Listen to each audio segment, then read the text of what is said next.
ഇത് കടയാണ് ഇലക്ട്രോ മെക്കാനിക്കിന്റെ കടയാണ്. അപ്പൊ ഇടയ്ക്കിടയ്ക്ക് കസ്റ്റമർ വരുമ്പോ കട്ടാക്കും ഒന്നും വിചാരിക്കരുത്.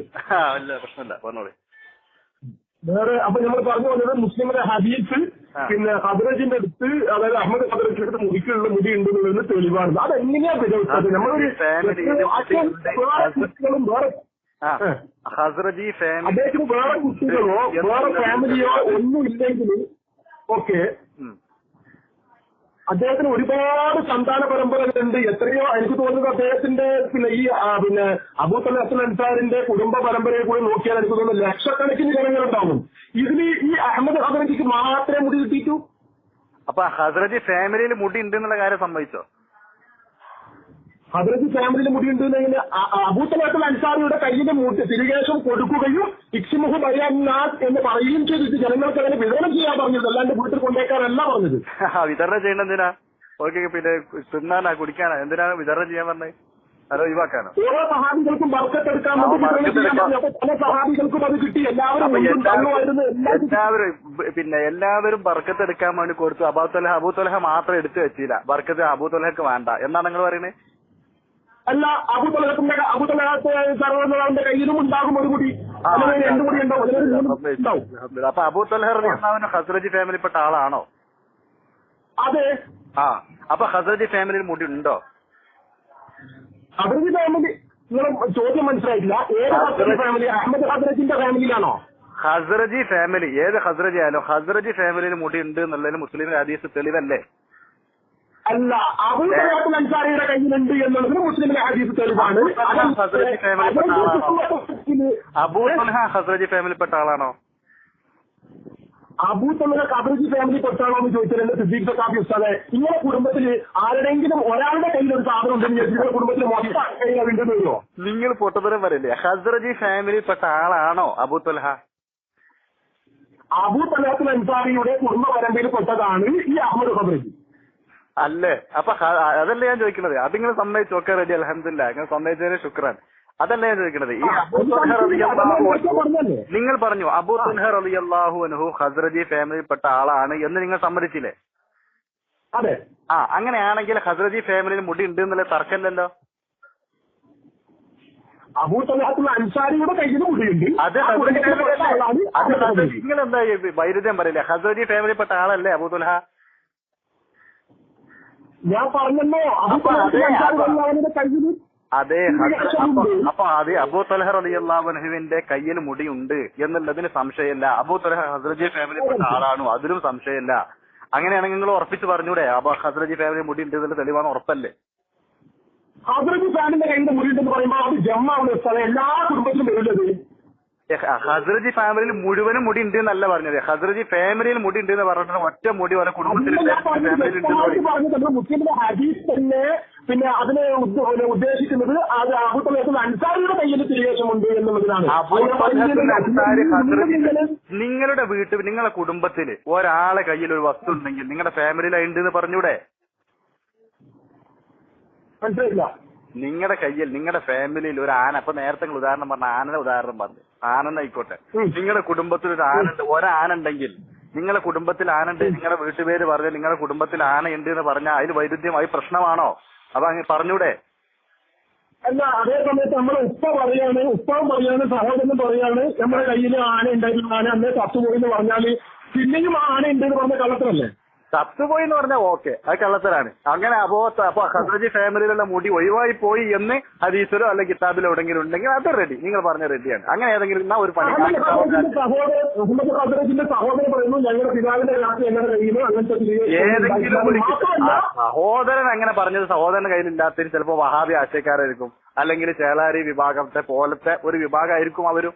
അതല്ല ഞാൻ പറഞ്ഞത്. ഞാൻ പറഞ്ഞത് ഹസ്രജി ഫാമിലിയിൽ അപ്പൊ മുസ്ലിം പറഞ്ഞു അദ്ദേഹത്തിന്റെ കുടുംബ പരമ്പരയിൽ കൂടി അദ്ദേഹത്തിന് കിട്ടിയത് നമ്മൾ പറഞ്ഞിട്ടില്ല എന്ന് പറഞ്ഞു.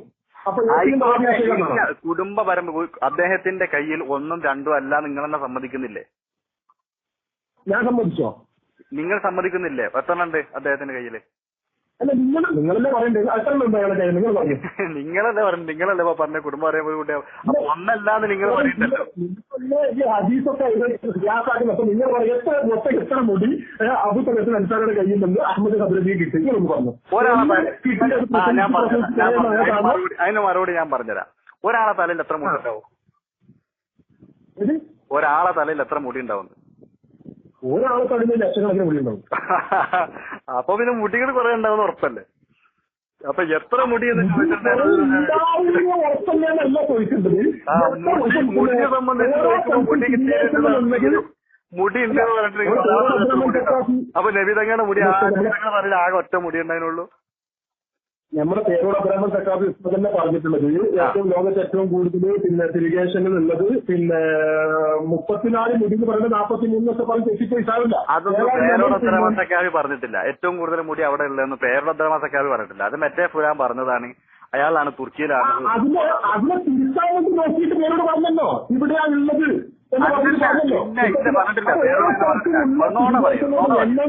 കളവ് പറയുന്നത്. പേരോട് അങ്ങനെ പറഞ്ഞിട്ടില്ല. ഏറ്റവും കൂടുതൽ മുടി തുർക്കിയിലാണുള്ളതെന്ന് പേരോട് പറഞ്ഞിട്ടില്ല. പിന്നെന്താ പേരോട് പറഞ്ഞത്? അത് നിങ്ങൾ കേട്ടിട്ടില്ല. അത് ശരിക്കും കേട്ടിട്ട് പറയും. കേട്ടോടത്ത് തെറ്റിപ്പോയതാണ്. അങ്ങനെ പറഞ്ഞിട്ടില്ല. നമ്മുടെ വിഷയം അതല്ല. നമ്മുടെ വിഷയം ഖദ്രജി ഫാമിലിയിൽ മുടി ഉണ്ടോ ഇല്ല എന്നുള്ളതാണ്. ഖദ്രജി ഫാമിലിയിൽ നമ്മൾ ഉറപ്പിച്ച് പറയാൻ കാരണം ബുഖാരിയിലും മുസ്ലിമിലും ഹദീസ് ഉണ്ട് ഖദ്രജി ഫാമിലിയിൽ മുടി ഉണ്ട് എന്ന്. ആരുടെ കയ്യില്? അബൂ ത്വൽഹ റളിയല്ലാഹുവിന്റെ കയ്യില്. അബൂ ത്വൽഹ ഖദ്രജി ഫാമിലി പെട്ടതാണെന്നതിൽ ഒരു ചെറിയൊരു കിതാബ് മാത്രം ഉദാഹരണം പറയാ. ഫത്തുൽ ബാരിയിലുണ്ട് ഖദ്രജി ഫാമിലിയിൽപ്പെട്ട ആളാണ് ആര്? അബൂ ത്വൽഹ റളിയല്ലാഹു അൻഹു. അതിന് യാതൊരു സംശയവുമില്ല. ഇനി അതിന് എതിരായിട്ട് വല്ലതും വേണമെന്നുണ്ടെങ്കിൽ ഏതെങ്കിലും കിതാബ് ഉദ്ധരിക്കണം. ഏതെങ്കിലും കിതാബ് ഉദ്ധരിച്ചിട്ട് പറയാ ഖദ്രജി ഫാമിലിയിലുള്ള മുടിയൊക്കെ നഷ്ടപ്പെട്ടു പോയിട്ടുണ്ട്, ആരെ കയ്യിലും ഇല്ലാന്ന്. അങ്ങനെ ഒരു കിതാബ് ഉണ്ടെങ്കിൽ നിങ്ങൾ പറഞ്ഞ നമ്മൾ അംഗീകരിക്കാം. ഏതെങ്കിലും കിതാബ് ഉദ്ധരിച്ചോളൂ. നിങ്ങൾ പറഞ്ഞു വരുന്ന പ്രകാരം അബൂ തൽഹത്തുൽ അൻസാരിയുടെ കുടുംബ പരമ്പരയിൽ കൂടി അഹമ്മദ് ഖദ്രജിക്ക് മുടി കിട്ടിയെന്ന് നിങ്ങൾ പറഞ്ഞു വരുന്നത്? അങ്ങനെ കിട്ടിയതുമാവാം. നമ്മൾ വിശ്വസിക്കാതിരിക്കാൻ. അതായത് ഖദ്രജി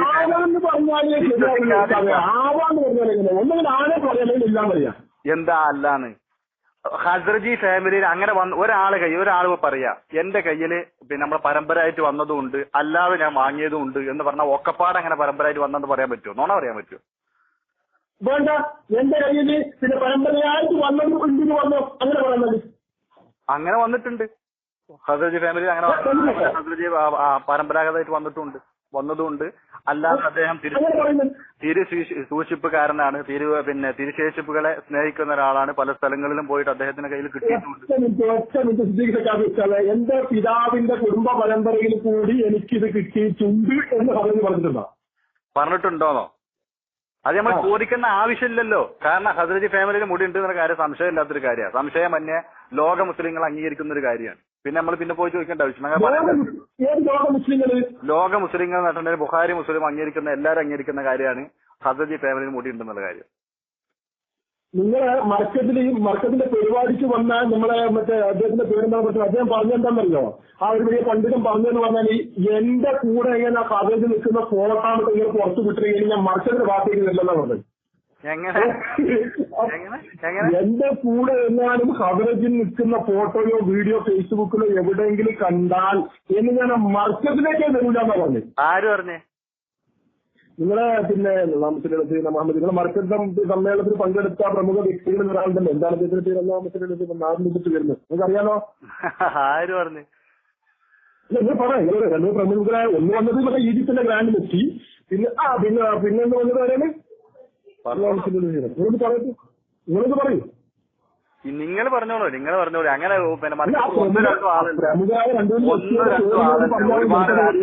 പല പ്രമുഖന്മാരും വരുന്നുണ്ട്. എല്ലാവരും പേര് ഇപ്പൊ പറയാൻ നടക്കുന്ന കാര്യമല്ലല്ലോ. അപ്പൊ നിങ്ങൾ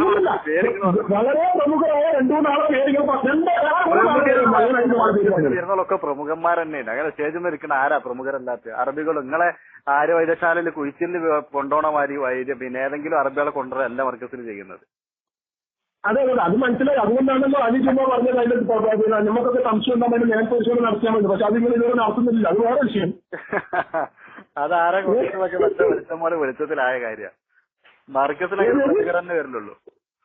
അപ്പൊ നിങ്ങൾ പറഞ്ഞു ആ പ്രമുഖരുടെ പേര് ഞാൻ 3 പേര് പറയാൻ പറ്റുന്ന പ്രമുഖരുടെ പേര് കിട്ടുന്നില്ലല്ലോ. പ്രമുഖർ ഒരുപാട് ആൾക്കാർ വരുന്നുണ്ട്. 3 പേര് മൂന്നാളെ പേര് പറഞ്ഞോ. അബ്ബാസ് മാലിക്ക് വരുന്നുണ്ട്, മുഹമ്മദ് അലവി മാലിക്ക് വന്നിരുന്നു. അങ്ങനെ എത്ര ഞാൻ പറഞ്ഞത് മർക്കത്ത് സമ്മേളനം ലാസ്റ്റ് മുടി കൈമാറുന്ന സമയത്ത് മർക്കത്ത് സമ്മേളനത്തിൽ വന്നാണ്.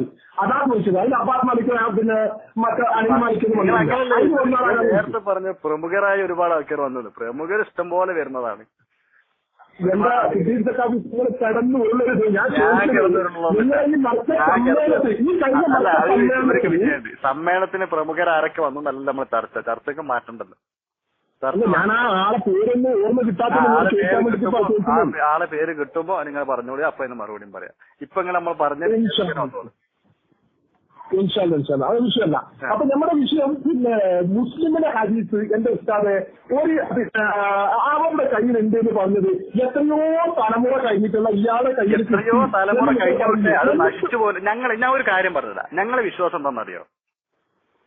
ഞങ്ങളുടെ വിശ്വാസം ഞാൻ ആദ്യം പറഞ്ഞുതരാം. നിങ്ങൾക്ക് എതിരുണ്ടെങ്കിൽ പിന്നെ അതിനനുസരിച്ച് നീങ്ങിയാൽ മതിയല്ലോ. ഞങ്ങളുടെ വിശ്വാസ പ്രകാരം മുഹമ്മദ് നബി സല്ലല്ലാഹു അലൈഹി വസല്ലമ തങ്ങൾ അസാധാരണ മനുഷ്യനാണ്.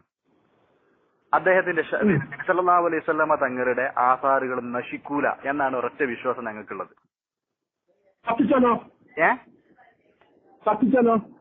കത്തിച്ചാലോ കത്തുവോ അത് മറ്റൊരു വിഷയം. ഞാനിപ്പോ ഈ വിഷയം പറഞ്ഞുതരാം. കത്തിച്ചാ കത്തുവോ ഇല്ല ഞാൻ ഇപ്പൊ തന്നെ പറയും. ഞാൻ അതിന്റെ മറുപടി ഇപ്പൊ തന്നെ പറയും. ഞാൻ ആ വിഷയം പൂർണ്ണാക്കിട്ട് പറഞ്ഞുതരാം. നബി സല്ലല്ലാഹു അലൈഹി വസല്ലം തങ്ങൾ അസാധാരണ മനുഷ്യനാണ്. നബി തങ്ങളുടെ ശരീരമാണെങ്കിലും ആഹാറുകളാണെങ്കിലും അത് നശിച്ചു പോകൂല. അപ്പൊ നബി സല്ലല്ലാഹു അലൈഹി വസല്ലം തങ്ങളുടെ ഈ ആസാറുകൾ മുടിയായാലും ഖിയാമത്ത് നാൾ വരെ നിലനിൽക്കുന്നുള്ള വിശ്വാസമാണ് ഞങ്ങൾക്ക്. അപ്പൊ ആ വിശ്വാസ പ്രകാരം ഞങ്ങൾ പറഞ്ഞ ഹസ്രജി ഫാമിലിയിൽ മുടി നബി സല്ലല്ലാഹു അലൈഹി വസല്ലം തങ്ങളുടെ പിന്നെ കാലത്ത് തന്നെ അബൂ തൽഹ റളിയല്ലാഹു അൻഹുവിന്റെ കയ്യിൽ മുടി കൊടുത്തതായിട്ടുള്ള ഹദീസുകൾ ബുഖാരിയിലും മുസ്ലിമിലും ഉണ്ട്. അപ്പൊ അത് നശിച്ചു പോകൂല എന്നുള്ളത് മുസ്ലിം ലോകത്തിന്റെ വിശ്വാസമാണ്. അപ്പൊ ഇടയ്ക്ക് വെച്ചിട്ട് ഒരാൾ പറയാണ് അത് വ്യാജമാണ്, കള്ളമാണ് എന്ന് പറഞ്ഞാൽ അതിനെ വിശ്വസിക്കാൻ മുസ്ലിങ്ങൾക്ക് കഴിയൂല. ഓക്കെ, ഒരു മിനിറ്റ് ഉസ്താദ്. ഉസ്താദ് വളരെ വ്യക്തമായിട്ട് പറഞ്ഞു മുസ്ലിം സമുദായത്തിന്റെ വിശ്വാസമാണ് റസൂലുള്ളാഹി സ്വല്ലല്ലാഹു അലൈഹി വസല്ലം തങ്ങളുടെ ആചാരങ്ങൾ നശിച്ചു പോകുകയില്ല എന്ന്. അതേ ഉസ്താദ് തന്നെ പറയും ചെയ്യുന്നു, കത്തിയും ചെയ്യുന്നു. കത്തിയതിന് നശിച്ചു പോയി ഉസ്താദ്. അല്ല, അത് ഞാൻ പറഞ്ഞുതരാം. അത് ഞാൻ പറഞ്ഞു തരും എന്ന് പറഞ്ഞാൽ പറഞ്ഞു തരും. കത്തിച്ചാ കത്തുവോ വിഷയം തീരുമാനാക്കുക. ഈ ഒരു വിഷയം പറഞ്ഞിട്ടുണ്ടെങ്കിൽ ആ വിഷയം തീരുമാനമാക്കിയിട്ട് അടുത്ത വിഷയത്തിൽ കത്തിച്ചാ കത്തുവോ എന്നുള്ളത് ഞാൻ പറഞ്ഞു തരാം. അപ്പൊ ഇടയ്ക്കല്ലേ അത് ഞാൻ മറുപടിയും പറഞ്ഞു തരും. പക്ഷെ അതിന് മുമ്പ് പിന്നെ ഇപ്പൊ ഹസ്രജി ഫാമിലിയിൽ മുടി ഉണ്ടോ ഇല്ലേ എന്നുള്ളൊരു കാര്യമാണല്ലോ ഇപ്പൊ നമ്മൾ തുടക്കത്തിലെ ചർച്ച ചെയ്തത്. അപ്പൊ ഇതില് മുസ്ലിം ലോകത്തിന് ഒരു അഭിപ്രായ വ്യത്യാസം പോലും വരാത്തക്ക രൂപത്തിലാണ് ബുഖാരിയിലും മുസ്ലിമിലും ഹദീസ് ഉള്ളത്. ഖസറജി ഫാമിലിയിലും ഫാമിലിയിലും മുടി ഉണ്ട് എന്നുള്ളതിന്റെ തെളിവായിട്ട് അബൂ തൽഹ റളിയല്ലാഹു അൻഹുവിന്റെ കയ്യിലേക്ക് നബി സല്ലല്ലാഹു അലൈഹി വസല്ലം തങ്ങൾ കൊടുത്ത മുടി അത് വളരെ വ്യക്തമായ രൂപത്തിൽ ബുഖാരിയിലും മുസ്ലിമിലും ഹദീസ് ഉണ്ട്. അത് ഇടക്ക് വെച്ചിട്ട് ആ ഖസറജി ഫാമിലിയിൽ വെച്ചിട്ട് ആരെങ്കിലും ഒരാൾ അത് നശിച്ചു പോയിന്നോ അല്ലെങ്കിൽ അത് ഒഴിവായി പോയിന്നോ ഹസ്രജി ഫാമിലി അത് ഒഴിവാക്കിയെന്നോ ഏതെങ്കിലും ഒരു കിതാബിൽ നിങ്ങൾക്ക് ഉദ്ധരിക്കാൻ കഴിയുമോ? അതല്ലേ ഉസ്താദേ ഞാൻ പറഞ്ഞത്. അതേ ഹസ്രജി കുടുംബത്തിൽപ്പെട്ട ആള് പറഞ്ഞു കാലത്തോ ഈ ആധുനിക ലോകത്തുള്ള ഏതെങ്കിലും ജാഹിലുകൾ പറഞ്ഞാൽ ദീനിൽ തെളിവല്ല, ദീനിൽ ഹദീസിൽ പറഞ്ഞാൽ ഉസ്താദ് പറയുന്നു ആരെങ്കിലും ഉസ്താദിന്റെ ഉസ്താദായ കാന്തപുര ഉസ്താദ് പറയുന്നു ഹസ്രജിയെ കുടുംബത്തിനെ വിശ്വസിക്കൽ പിന്നെ വളരെ നല്ല കാര്യമാണ്. അവരെ വിശ്വസിക്കാതിരിക്കുന്നത് കുഫിയത്താണെന്നൊക്കെ ഉസ്താദിന്റെ പറയും ചെയ്യുന്നു. അപ്പൊ അതേ ഹസ്രജി കുടുംബത്തിൽപ്പെട്ട അതായത് ഔക്കാഫ് മന്ത്രിയായിരുന്ന ആ ഹസ്രജിയുടെ 2 മക്കളുടെ ഒരു മകനാ പറയുന്നത് എന്റെ പിതാവിന്റെ കാലത്ത് ഉണ്ടായിട്ടില്ലാണ്. മാത്രമല്ല ഈ പിതാവ് പിന്നെ ലോകത്തിന്റെ പല ഭാഗങ്ങളിലുള്ള ആധാരങ്ങളെ കുറിച്ച് ഒരു കിതാബ് എഴുതിയിട്ടുണ്ട്. ആ കിതാബിൽ തന്റെ ഉസ്താദിന്റെ കൂടി ഉണ്ടെങ്കിൽ അത് എഴുതണ്ടേ? പച്ച ഞാനൊരു കിതാബ് അഹമ്മദ് ഖസറജി എഴുതിയിട്ടില്ല. നോണ നിങ്ങൾ ആരോ പറഞ്ഞു പറ്റിച്ച അങ്ങനെ വർത്താനം കേട്ടതിനാണ് നിങ്ങളെ സാധുവാണ്. നിങ്ങൾ ആരോ പറഞ്ഞ് പറ്റിച്ചത്, കുപ്പിയിലാക്കിയതാ സംഭവം. അങ്ങനെ ഒരു കിതാബ് വിളിക്കുകയാണ് അഹമ്മദ് ഖസറജി അങ്ങനെ ഒരു കിതാബ് എഴുതിയതായിട്ട് തെളിയിച്ചാൽ പറയും പോലെ ഞാൻ കേൾക്കാം. പറഞ്ഞ് പറ്റിച്ചത് അങ്ങനെ പറഞ്ഞ് കുപ്പിയിലാക്കിയതാ. അങ്ങനെ കിതാബ് അങ്ങനെ ഹസ്രജ് എഴുതിയിട്ടില്ല. അഹമ്മദ് ഹസ്രജ് അങ്ങനെ കിതാബ് എഴുതുന്ന തെളിയിക്കാൻ ഇല്ല ഇല്ല കളവ് പറയരുത്. ഇല്ല അങ്ങനെ എഴുതിയിട്ടില്ല. എന്നാ സക്കാമിച്ച ഞാൻ കാര്യം പറഞ്ഞോട്ടെ. എനിക്കൊരു സർക്കാർ പുസ്തകമാണ് ആ കിതാബ്. നമ്മുടെ കിതാബ് എന്റെ കയ്യിലുണ്ടായിരുന്നു. എന്നെ കൂടി സംതൃപ്തരായിരിക്കുന്നു. അതാരോ പറഞ്ഞ് പറ്റിച്ച് പിന്നെ ഒന്ന് കുപ്പിയിലാക്കിയതാണ്. അങ്ങനെ ഒരു കിതാബ് ഇല്ലാന്ന് പറഞ്ഞില്ലേ? അങ്ങനെ ഒരു കിതാബ് ലോകത്തില്ല. അഹമ്മദ് ഹസ്രജ് അങ്ങനെ ഒരു കിതാബ് എഴുതിയിട്ടില്ല. അങ്ങനെ ഞാൻ ഇല്ലാന്ന് പറഞ്ഞില്ലേ? അദ്ദേഹത്തിന്റെ പിതാവ് എഴുതിയിട്ടില്ല. തെളീച്ചെന്ന പറയുമ്പോൾ കേൾക്കാം. അവിടെ കേട്ടെ. അപ്പൊ ഈ നിങ്ങളൊക്കെ കേട്ടില്ലേ അസ്റാറും ആസാറും നിങ്ങളൊരു കാര്യം മനസ്സിലാക്കണം. ഈ അസ്റാറും ആസാറും നബവിയൊക്കെ ഞാൻ കണ്ടിട്ടുണ്ട്. അത് നിങ്ങൾ കാണുന്നതിന് മുമ്പ് ആ കിതാബ് കണ്ടിട്ടുണ്ട്. ഞാൻ എഴുതിയൊക്കെ ഞാൻ പഠിപ്പിച്ചിട്ടുണ്ട്. നിങ്ങൾ ആദ്യം പക്ഷെ അതിന് മുമ്പ് അത് ഞാൻ പറഞ്ഞത് നിങ്ങളിപ്പോ ഒരു കളവ് പറഞ്ഞു. അങ്ങനെ ഒരു കിതാബ് ഉണ്ട് എന്നുള്ളത് എവിടെ നിങ്ങൾ പറഞ്ഞു അഹമ്മദ് ഹസ്രജി എഴുതിയും പിന്നെ പറഞ്ഞു അഹമ്മദ് ഹസ്രജി ഉപ്പ എഴുതിയിട്ടുണ്ട്, പിതാവ് എഴുതിയിട്ടുണ്ട്. അത് ആദ്യം നിങ്ങൾ തെളിയിക്കുക. അത് തെളിയിച്ചു കഴിഞ്ഞിട്ട് ഞാൻ അതിന് വിഷയം പറഞ്ഞിട്ടുണ്ട്.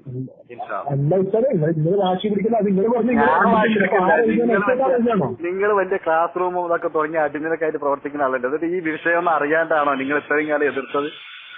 നിങ്ങൾ ഇതൊക്കെ പറഞ്ഞ് പറ്റിച്ചതാണ്, നിങ്ങൾ ഈനാക്കിയതാണ്. നിങ്ങൾ ഒരു പണിയെ നിങ്ങൾ ഈ വിഷയങ്ങളൊക്കെ ആസാറും നബവിയ എന്നുള്ള കിതാബും അതേപോലെ തന്നെ നമ്മളിപ്പോ പറഞ്ഞ വിഷയം അത് ആദ്യം പഠിച്ചിട്ട് ഇതിനെ സംബന്ധിച്ചൊക്കെ പഠിച്ചിട്ട് ഞാൻ ഫുള്ള് പഠിച്ചു നിങ്ങൾ പഠിച്ചിട്ട് വരിക. അല്ലെങ്കിൽ നിങ്ങൾ എന്ത് ചെയ്യുക? ആ വിഭാഗത്തിൽ നിന്ന് രാജി വെച്ചിട്ട് ഇങ്ങ് വരിക. നിങ്ങൾ എവിടെ ചേർന്നതൊന്നും പറഞ്ഞില്ല. ആ വിഭാഗത്തിൽ നിന്ന് രാജി വെച്ചിട്ട് വരിക. എ മുതൽ സെഡ് വരെ ഞാൻ പഠിപ്പിച്ചു തരാം. എന്നിട്ട് അതിന് ശേഷം നിങ്ങൾ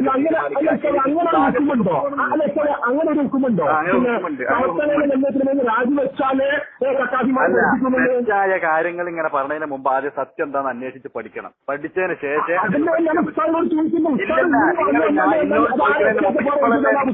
ഇപ്പയല്ലേ നിങ്ങൾ എന്നോട് ചോദിച്ചത്? ഇതിന് മുമ്പ് തന്നെ നിങ്ങൾ അതിനെ കുറ്റപ്പെടുത്താനും പരിഹസിക്കാനും ആക്ഷേപിക്കാനോ ഇറങ്ങിയിട്ടില്ലേ?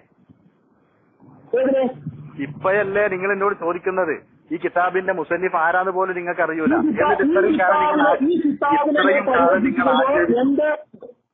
കിതാബിനെ പരിഹസിക്കുകയോ ആക്ഷേപിക്കുകയോ ചെയ്തിട്ടില്ല. ഉണ്ട്. നിങ്ങൾ കുറെ കാലമായിട്ട് ഈ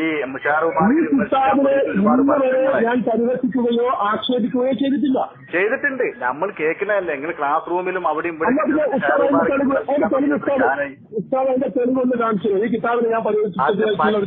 കിതാബെന്നല്ല പച്ച വെളിച്ച് പച്ച പകല് പോലെ വ്യക്തമായ കാര്യമാണ്. നിങ്ങൾ കുറെ കാലമായിട്ട് ക്ലാസ് റൂമിൽ കയറിയിട്ട് ഷാറു മുബാറക്കിനെ വിമർശിക്കാൻ തുടങ്ങിയിട്ട് സത്യല്ലേ? നിങ്ങൾ ഇതിനെ സംബന്ധിച്ച് പഠിച്ചിട്ടില്ല. എന്നിട്ടിപ്പോ എന്നോടിപ്പോ പറയാൻ എന്നോട് പഠിപ്പിച്ചു തരാൻ അത് നടക്കൂല. നിങ്ങൾ എന്ത് ചെയ്യാം? ആ പറഞ്ഞത് മുഴുവൻ തെറ്റാണ് എന്ന് പറഞ്ഞിട്ട് ഇന്ന് നിങ്ങൾ ക്ലാസ് റൂമിൽ കയറിയിട്ട് നിങ്ങൾ പറയണം ഞാൻ ഇത്രയും കാലം പറഞ്ഞത് തെറ്റാണ്, അതെനിക്ക് വിവരമില്ലാതെ പറഞ്ഞു പോയതാണ് എന്നൊരൊറ്റ തവണ നിങ്ങൾ പറഞ്ഞാൽ ഞാൻ എ മുതൽ സെഡ് വരെ ഈ സംഭവം മുഴുവനും ഞാൻ പഠിപ്പിച്ചു തരും. അത് പഠിച്ചതിന് ശേഷം തീരുമാനിക്കുക ഏത് വിഭാഗത്ത് പോകണം. ഞാൻ ഒറ്റ ചെറിയൊരു കാര്യം കൂടി പറഞ്ഞു.